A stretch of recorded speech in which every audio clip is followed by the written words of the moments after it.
Hello guys, welcome back to my channel. আজ আমি নিয়ে এসেছি চিংড়ি মাছ দিয়ে একটা রেসিপি।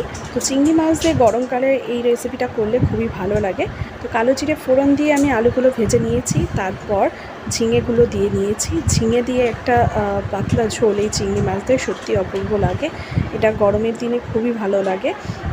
এর মধ্যে আমি যে এটা দিয়েছি ঝিঙেটা খুবই নরম হয় যেহেতু, সেজন্য হালকা ফ্রাই করে নিয়ে আমি মশলা দিয়ে দেবো। মশলাটা দিয়েছি আদা, জিরে, পেঁয়াজ আর 2-3টে রসুন, 2টো কাঁচা লঙ্কা, ব্যাস। এই দিয়ে নুন হলুদ পরিমাণ মতন বা স্বাদ মতন দিয়ে দিলাম। তাতে দিয়ে মশলাটা কষানোর সময়ও কিন্তু খুব হালকাভাবে আমি নাড়াচাড়া করব যাতে ঝিঙেটা গলে না যায়। তারপর চিংড়ি মাছগুলো, ভেজে রাখা চিংড়ি মাছগুলো দিয়ে দিলাম। সেটা দিয়েও ভালো করে ফ্রাই করে নিয়েছি। নেওয়ার পর এবার একটু পরিমাণ মতন জল দিয়ে সেটাকে চাপা দিয়ে রেখে ফোটাতে দেবো।